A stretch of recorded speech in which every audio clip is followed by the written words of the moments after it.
Hi everyone, my name is Jensen Harris and I'm Director of Program Management for the Windows User Experience team.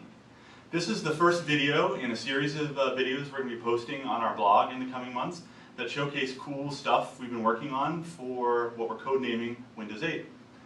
We're here in our design room, which is one of the rooms where we have a lot of interesting discussions about the UI. If you look over here, you can see some of the stuff we have posted up on the wall to inspire us. Sometimes we put designs we're working on the wall. Now we've been pretty quiet. There's a good reason for that. As you can imagine, the team has had many ideas. Many of them were good, not all of them were, and so we wanted to wait and really try to figure out what was going to make its way into the product. The first thing that you're going to see when you start a Windows 8 PC is the start screen. The start screen is this personal mosaic of tiles. Every app on your system is represented by a tile. Now tiles are better than icons for a couple of reasons. They have a little more space for the app to show its personality. Like the weather app can just show you the temperature without you having to open it. We introduced a new platform based on standard web technologies, so HTML5 and JavaScript, and it allows the millions of developers who know how to use those technologies to create a new kind of app for Windows 8. These apps are full screen, they're beautiful, they are designed for touch.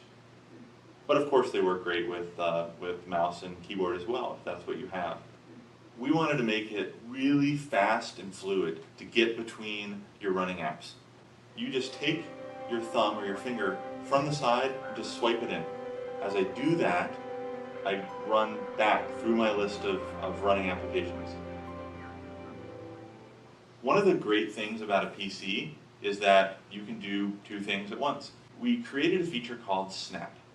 I swipe in my thumb from the side of the screen, but now instead of moving it all the way into the center, I'm going to pause for a second. You can snap it into place over here next to your main app. I can choose to change which app is big and which one is small. So with just one simple gesture, you can snap one app next to another app. Now a huge part of what you do on a PC today is web browse. Internet Explorer 10 has a touch-first UI for panning the page very fluidly with the finger, for switching tabs. Here you can see the touch keyboard. One of the things that we realized though when we were using it was that typing requires you to reach all the way into the middle of the screen. And so we designed this thumbs layout, which is sort of more ergonomic and it feels really natural to use. Windows 8 also runs the existing Windows apps that you use and that you love.